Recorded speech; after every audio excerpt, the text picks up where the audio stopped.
নতুন ভাবে ক্যাম্পাসে বহিরাগত প্রবেশ করিয়ে আমাদেরকে কি বার্তা দিতে চান আমরা জানতে চাই। আমাদের এখানে ২৭,০০০ শিক্ষার্থী রয়েছেন। আমার কর্মকর্তা, আমি সবাইকে শান্ত থাকার অনুরোধ জানাচ্ছি। আমার এখানে কর্মকর্তা কর্মচারীর সন্তানরা রয়েছেন, আমরা তাদের নিরাপত্তা চাই। আমি বিশ্ববিদ্যালয় প্রশাসনের কাছে আহ্বান জানাই, আপনারা বিশ্ববিদ্যালয়কে নিরাপত্তা দিন এবং এই ক্যাম্পাসের মাধ্যমে শিক্ষার সুষ্ঠু পরিবেশ থাকবে এবং সেই ক্যাম্পাসের মাধ্যমে সেই আওয়ামী ফ্যাসিবাদের এবং ছাত্রলীগের রাজনীতির পুনরাবৃত্তি হবে না।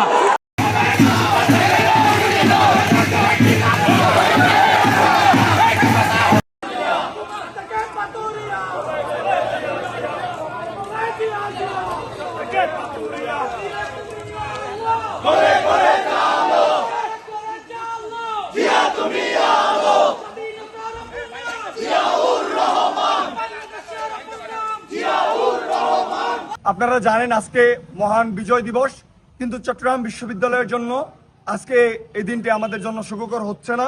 আপনারা জানেন যে আমাদের বিশ্ববিদ্যালয়ের প্রভিসি শামীম উদ্দিন খান বুদ্ধিজীবীদের হত্যার পক্ষে এবং পাকিস্তানি হানাদারদের দায় মুক্তি দিয়ে বক্তব্য দিয়েছেন এবং তিনি তার বক্তব্যে ন্যূনতম দুঃখ প্রকাশ করেননি।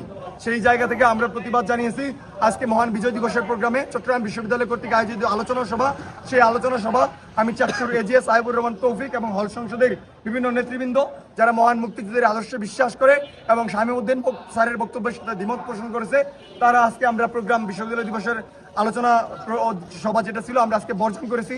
এই বর্জনের মাধ্যমে আমরা এই বার্তাটা দিতে চাই যে আমি চাকসুতে আমরা যেই শপথ গ্রহণ করেছি মহান মুক্তিযুদ্ধের আদর্শ, ২৪-এর গণঅভ্যুত্থান এবং ধর্মীয় মূল্যবোধকে সামনে রেখে এগিয়ে চলবো, সেই শপথের অঙ্গীকার বাস্তবায়নের জন্যই এবং শহীদদের প্রতি শ্রদ্ধা জানানোর জন্যই আমরা আজকের এই প্রোগ্রামটি বর্জন করেছি।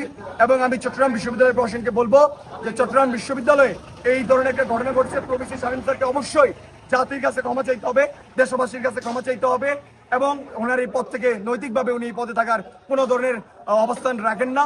কারণ এই বিশ্ববিদ্যালয়ের পবিত্র চেয়ারে বসে উনি যে এই ধরনের মন্তব্য করেছেন এটা আমাদের অত্যন্ত ব্যথিত করেছে। উনি ব্যথিত না হয়ে নিজে সগৌরবে আজকে যে প্রোগ্রামে উপস্থিত হয়েছেন এবং বিশ্ববিদ্যালয়ের প্রশাসন তাদেরকে যেভাবে দিয়েছেন এবং বিশৃঙ্খল পরিস্থিতির দায়ভার এটা বিশ্ববিদ্যালয়ের প্রশাসনকে নিতে হবে।